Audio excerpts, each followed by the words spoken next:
Много ви благодаря и за тази възможност да споделим своите мисли и опита, който имаме и размишленията, които имаме по темата.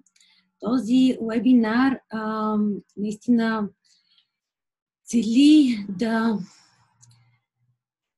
ни върне към нашето истинско аз, да ни така напомни как можем да сме спокойни, как можем да сме любопитни, как можем да продължаваме да учим, как можем да продължаваме да подобряваме нещата, които правим, как да бъдем винаги най-здраво работещия човек, в която и стая да сме.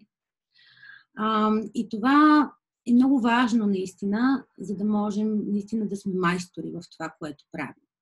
Бих искала да започна с една кратка история, която не е свързана с конкретно време, може да бъде разказана когато и да било. И става дума за един търговец. Случва се в древните времена. Имало един търговец, който бил баща и той много обичал сина си и сина му много го обичал. И един ден се наложило бащата търговец да пътува по работа в друг град.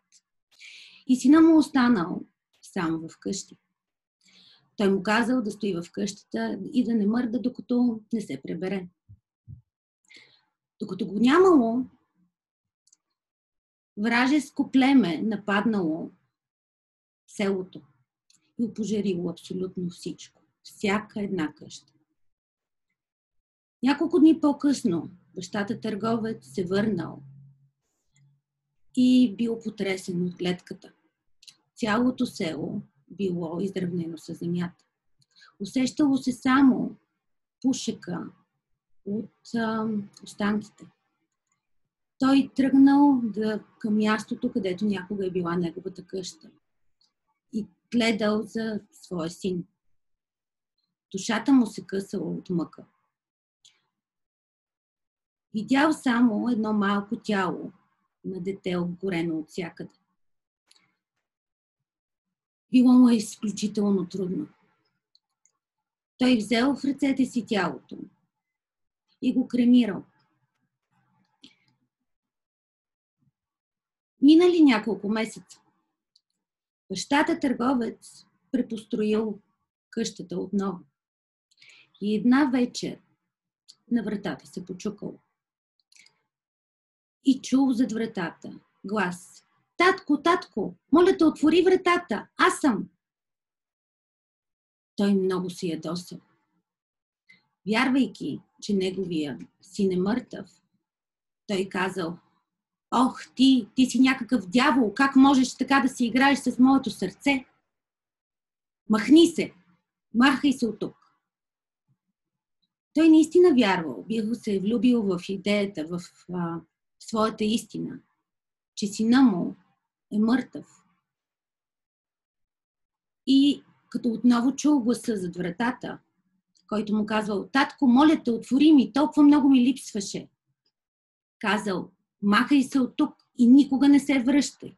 Ако се върнеш, не можеш да си представиш какво наказание ще ти приложи."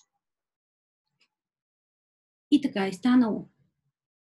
Синът си тръгнал, защото това наистина бил неговия син, който бил отвлечен и бил жив. И никога не се върнал. И така сина никога не видял повече баща си. И бащата никога повече не видял сина си. Разказвам ви тази история, защото понякога се влюбваме в някакви свои истини. И ни е много трудно да видим другите гледни точки и други истини, които съществуват. И е много важно да стоим отворени за света и за нещата, които се случват, за да можем да взимаме наистина добри решения за себе си. Темата на този вебинар е преосмисляне, прераждане, пресъздаване. И ако говорим за преосмисляне, какво, особено в тези тежки времена, в които живеем, в тази несигурност, кое е наистина нещото, което може да ни направи силни, наистина може да бъде преосмисленето. Преосмисленето как да бъдем по-пъргави, как да бъдем по-сръчни, за да можем да отговорим на нуждите на другите хора в този свят, в който живеем сега. И това е нещото, което може да е иновация сега. Как да бъдем наистина пъргави и жилави в това, да помагаме и да отговаряме на нуждите на другите. И тук може би е въпроса, каква е печелившата формула, която ми е помагала до сега и как да я преосмисля с оглед на ситуацията, която е в момента. Това е валидно за всяка ситуация, но е много важно една мисъл, която е много ценна за мен, и то е: лошия ден за егото е добър ден за сърцето. И когато на човек му е трудно, защото всеки преживява случващото се по света по различен начин, е хубаво да се върнем към себе си, към своето вътрешно аз, в това детско уникално същество, което някога е било много креативно, и към таланта, което е имало, и да го преосмислим. Защото то е нещото, което е уникалният ни принос, който може да имаме към света. Как се прави това? Отделяйки се надалеч, малко време надалеч от света, малко време без да има шум, без да има Фейсбук, без да има нотификации, без да отговаряме на имейли и телефони, за да се върнем в тази автентичност, която имаме. Като процес това е доказано като поток или флоу, което на български няма добър превод, но вие знаете и сигурно сте виждали дори децата си, как когато се заиграят в нещо и се концентрират, те сякаш потъват. Тогава е момента, когато истинското им аз, тяхното най-автентично, уникално аз, се събужда и е по-видимо. Когато говорим за прераждане, всъщност е наистина да преродим това наше вътрешно аз. Защото то е нещото, което може да ни накара да сме продуктивни. Но какво е продуктивност?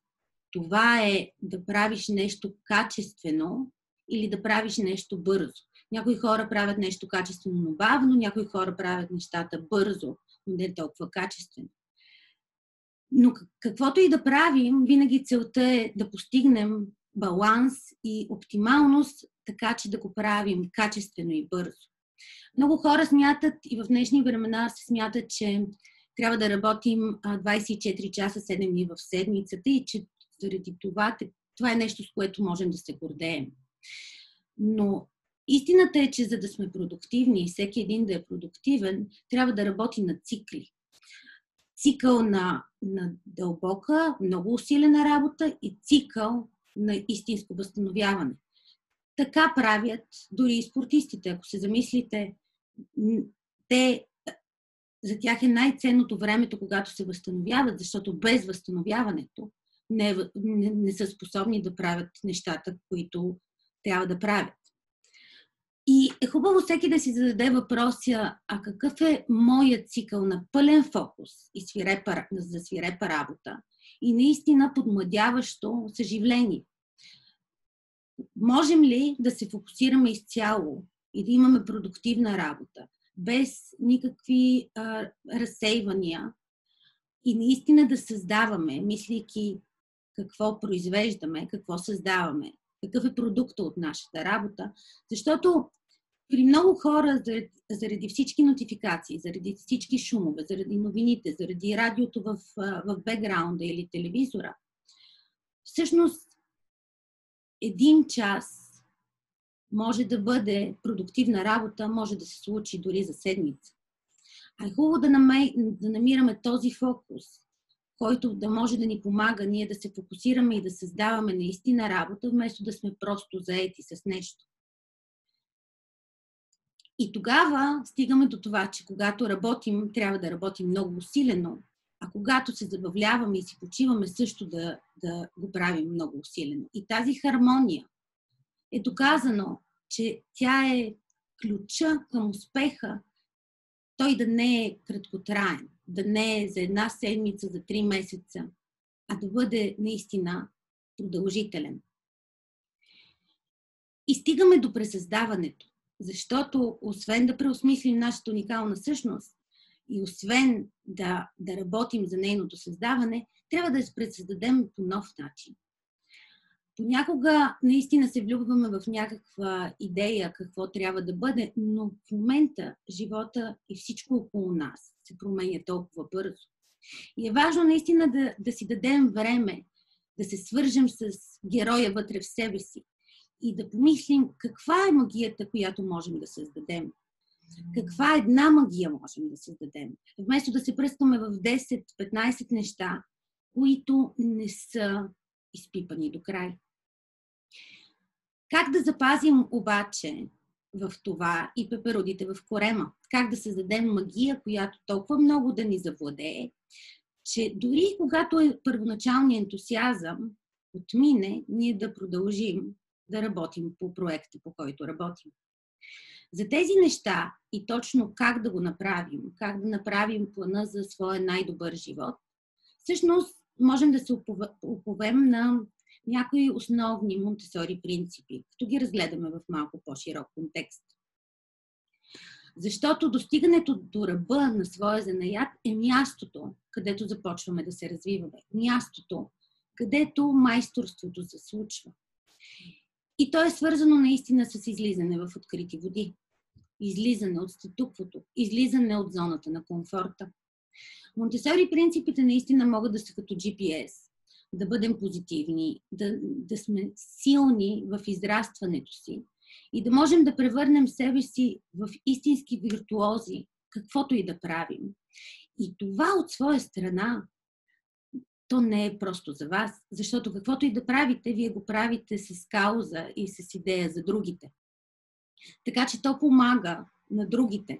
Да сте по-щастлив родител, да сте по-щастлив в професията си, да помогнете на другите да са щастливи около вас, да помагате на децата, с които работите, примерно, или на колегите, или на вашите партньори.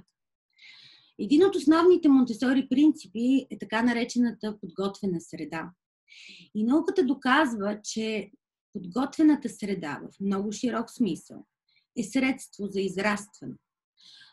Винаги говорим не просто за физическа среда. Говорим за психологическа среда, за емоционална среда, за духовна среда, освен за физическа среда. И за това говорим, когато дори подготвяме класните стаи за децата. И е много важно да сме уверени, че почвата или средата, по друг начин казано, в която живеете, е богата и положителна и подхранваща за вашата креативност. Защото учените доказват много неща в тази посока. Първо, ако говорим за физическа среда, доказано е, че може да сте по-креативен, когато средата е красива, когато е подредена. Това помага да подредите мислите си и не създава хаос, който идва отвън навътре. От друга страна е много важно и в тази среда какви са другите хора. Защото има едно такова нещо наречено като емоционална зараза. Напълно научно доказано, ако хората около теб имат негативни емоции, те ги пренасят към теб. Това е много важно хората, с които контактувате, да са позитивни, да имат идеи, да са креативни, да имате положителни взаимоотношения и да изхвърлите токсичните хора и енергийните вампири, защото те взимат от вашата енергия. Освен това е много важно и наистина да се стараете в тази ваша среда хората да бъдат хора, които вие искате да са ваши модели. Защото друго нещо, което учените в последните години откриват, е всъщност наречено поведенчески синхрон.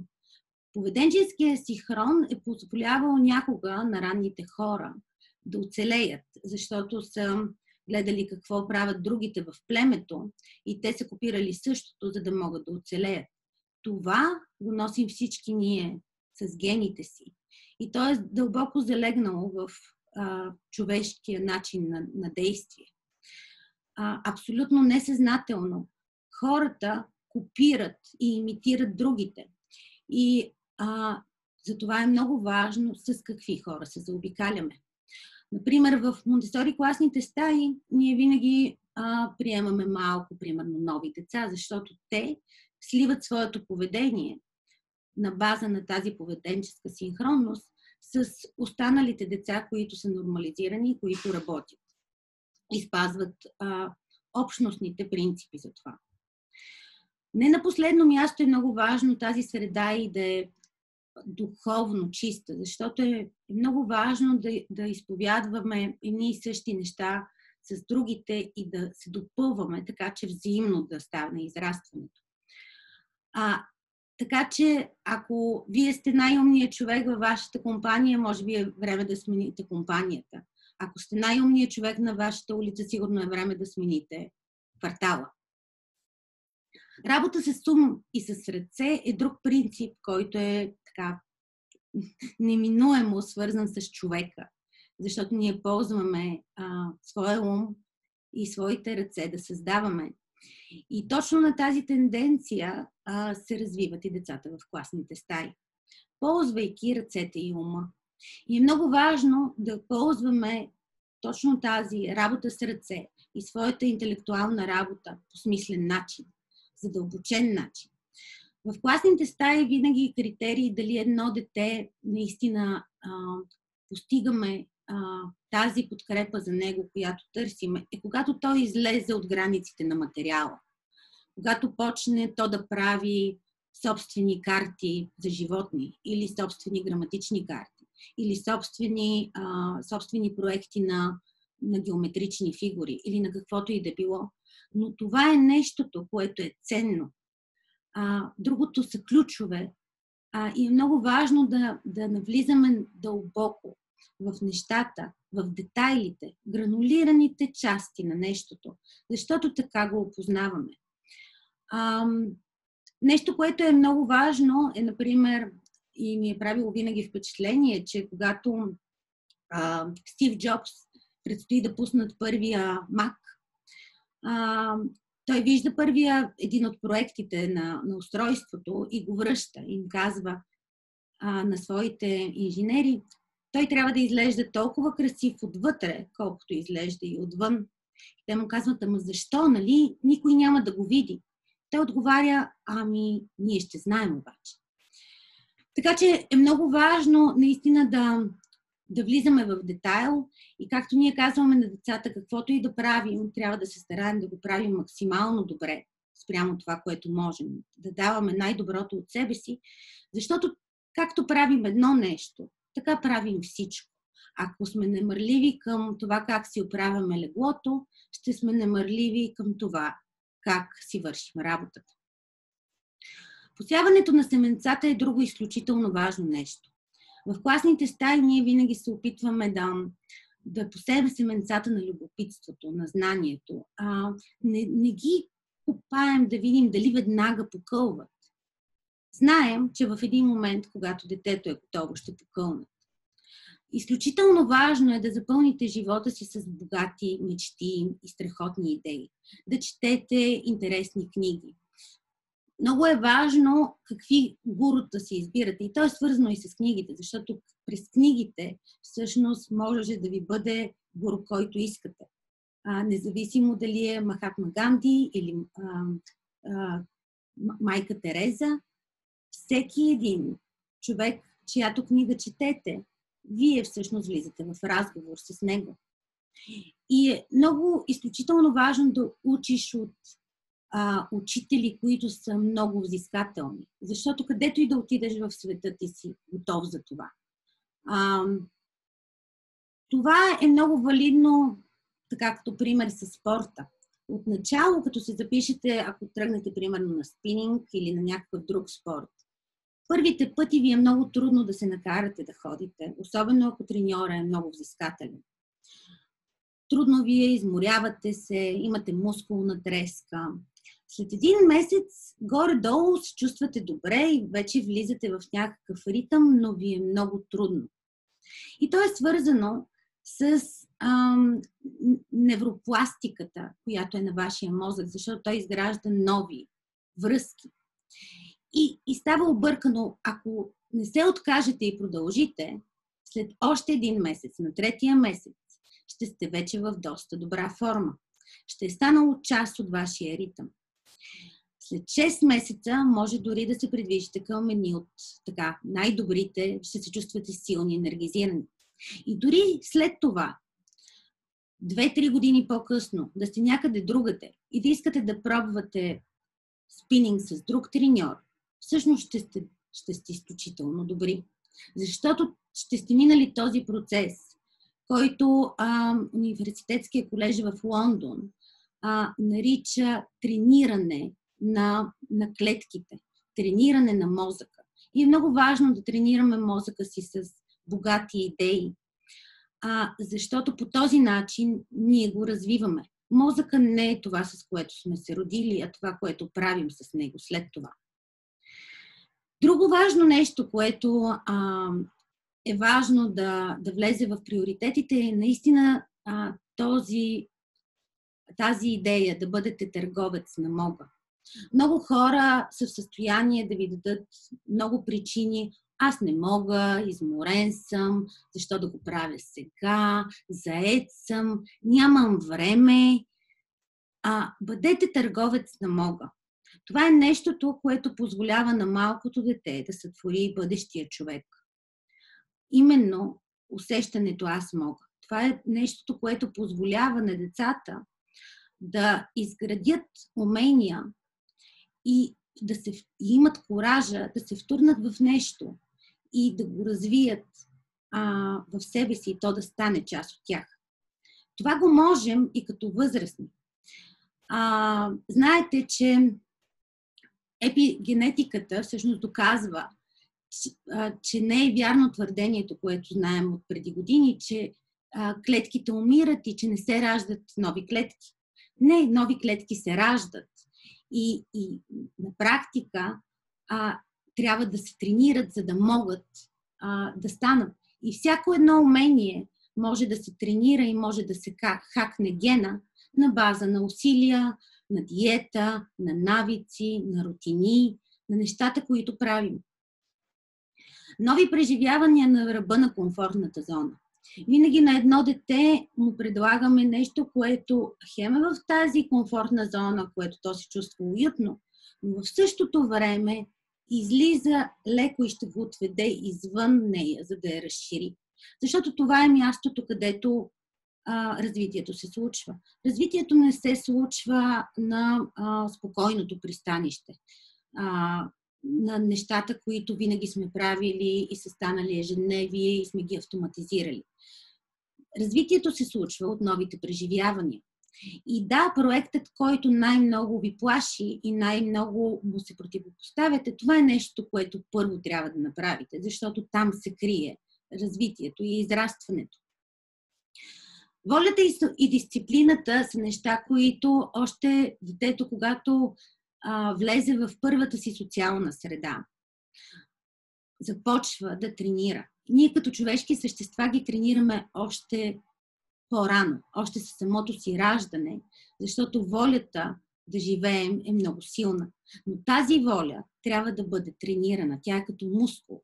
И ако не я тренираме, тя става слаба. И е много свързана с дисциплината, собствената дисциплина, как правим нещата.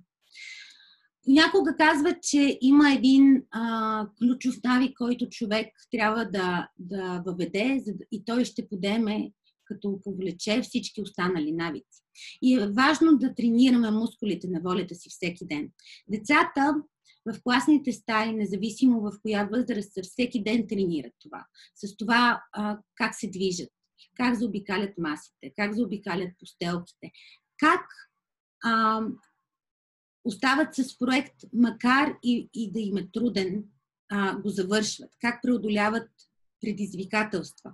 Но е много важно да имаме ангажираността и самодисциплината, да можем да останем с това, което правим, дори когато вече не сме толкова запленени. Когато първоначалният ентусиазъм е стихнал и остава твърдата и много усилена работа. Но без усилената работа няма да се случи усъвършенстването и завършването. В класните стаи много често можете да видите дете, което се взира през прозореца или в книжка, като не е сигурно дали чете. Но това време за размисъл е много важен и за нас възрастните. Не забравяйте, че вашето лично аз е човека, е личността, с която ще изкарате най-дълго време в живота си. И е важно да го познавате. Единственият начин да го опознаете добре е да имате често възможност да контактувате с самия себе си, с вашето вътрешно аз. Дали ще водите дневник, дали ще си записвате, дали просто ще си отделяте време, в което да обмисляте какъв е вашия план, каква е вашата цел, какви са нещата, които правите, за да ги постигнете. Е много важно да си отделяте време за самоопознаване, за да можете наистина, каквото и да правите, то да е трайно. И разбира се, вниманието към детайла. В днешно време има изключително много хора, които просто копират другите. Или се опитват да правят лесните неща. Дори детето, което като природа, той е в състояние и винаги да полага максимално усилие, понякога културата, която среща отстрани, хайде да направим лесното нещо. Това е лесно, това ще го правя. Всъщност го кара то да си изгради ментален модел, че избираме да правим лесните неща. Но успеха не се крие в правенето на лесните неща, в полагането на максимално усилие, вниманието към всеки един детайл и прецизността. Важно е да имаме обсебващо внимание към детайлите и това е нещото, което създава магията. Защото можете да се замислите за най-простите неща. От млякото, което си купувате от магазина, то как е опаковано, как е надписа, или пък бакалията, от която си купувате млякото.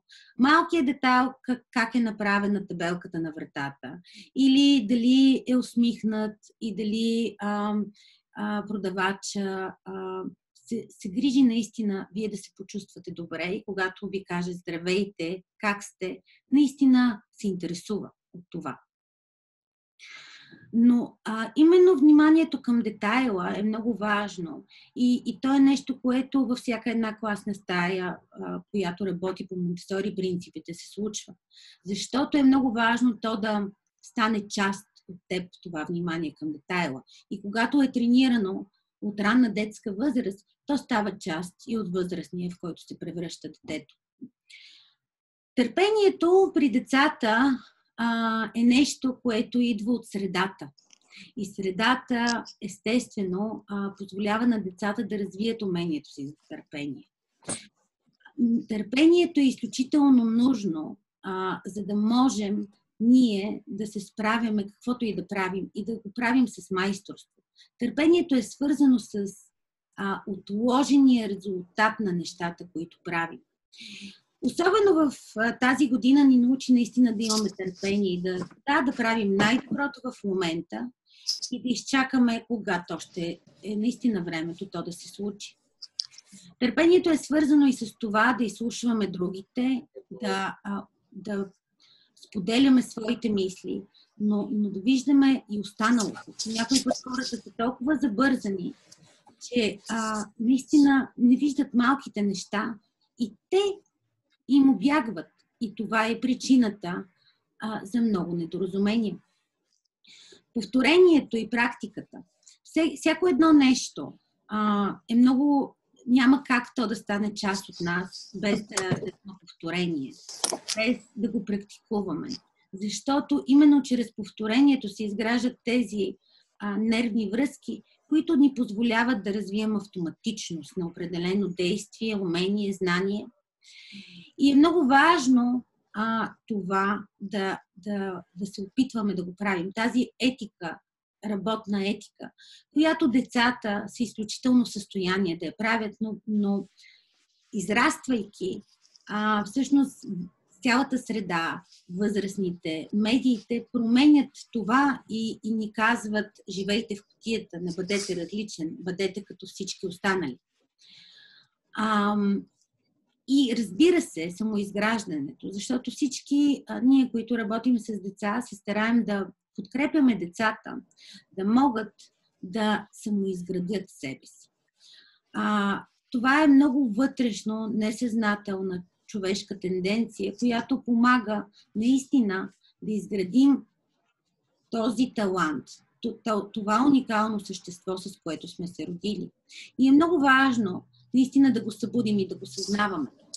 И никога да не спираме да учим. Много хора, примерно, смятат, че трябва да спрем да учим как да четем втори или трети клас. Но това да четем бързо, например, да можем да прочетем една книга на ден, това не се учи във втори или трети клас, нито в първи. И е много важно, макар и такъв пример да не спираме да учим нови неща. Защото това е нещото, което ни помага ние да усъвършенстваме своя занаят. И както се казва дори в историята за появата на живота прави много експерименти, така че да стане толкова разнообразен живота на Земята. И при всеки нов експеримент, който живота прави, или пък външната среда на планетата Земя обособява като предизвикателства, живите организми имат два варианта. Или да се адаптират, или да умрат. И именно адаптацията и умението да учим и да се променяме, да учим и да променяме, интегрирайки го, ни позволява ние да се развиваме.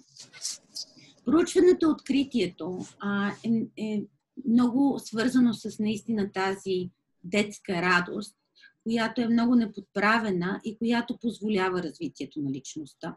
Но дори и ние възрастните можем да продължим да го правим това, но то е свързано наистина да отидем в открити води, да не стоим с това, което ни е много познато и знаем как се прави, а да опитваме нови неща, да опитаме какво би било ако, което изисква смелост и сила и риск, готовността да рискуваш и готовността, че може да сгрешиш.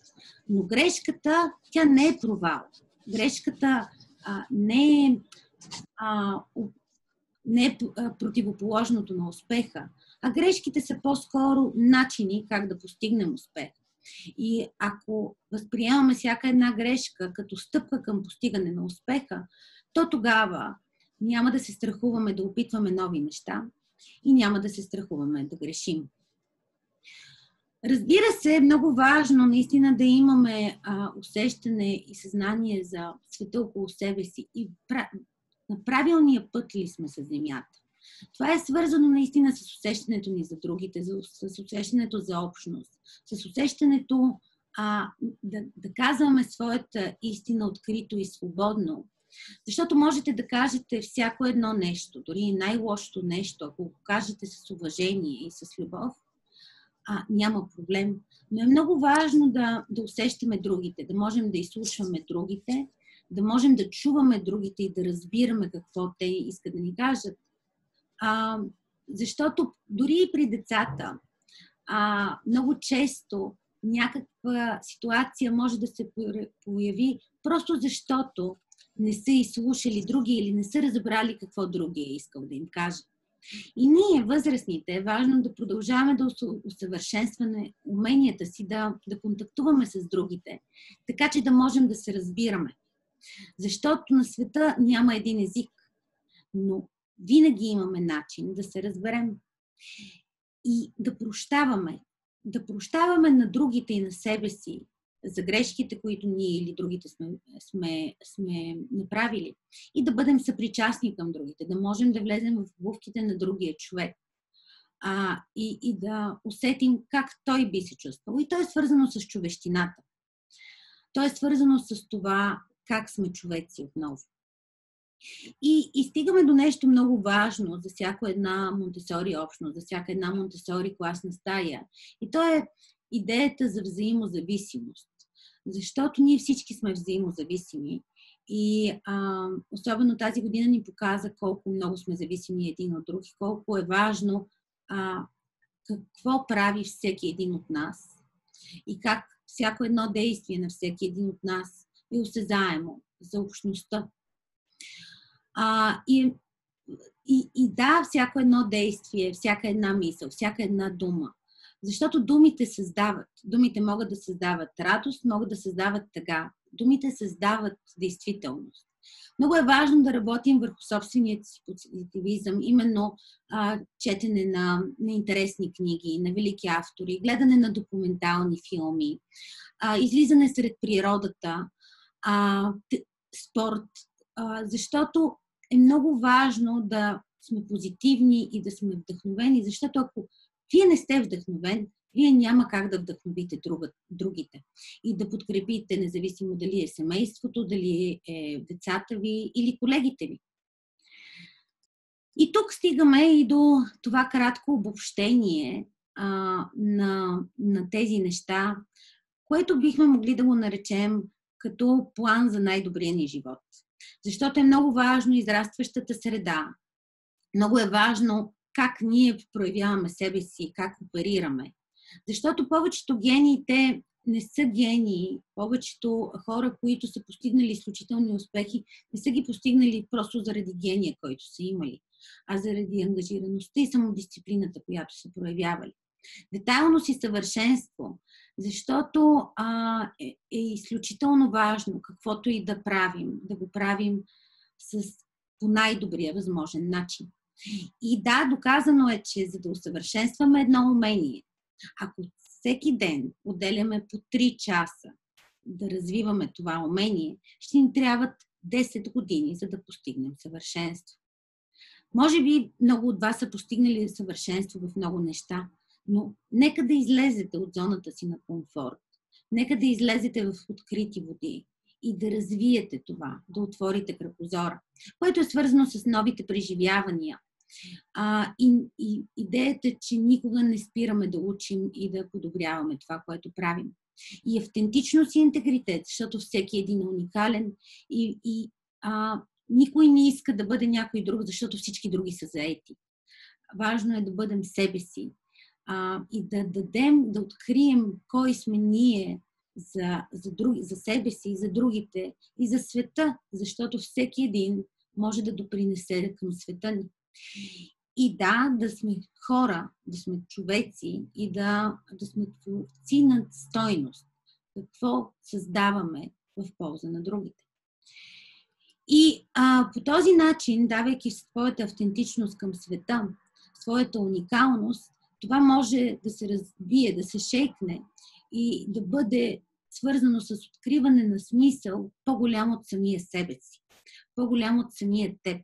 Защото тогава, когато намериш нещо, което е важно, то те кара да ставаш сутрин жизнерадостен и с усмивка и да си готов да проявиш кураж, смелост и точно да правиш нови неща, да излезеш от статуквото на своите ментални модели и да постигнеш радост, мир и свобода, което според мен е много ценно за човешкия живот.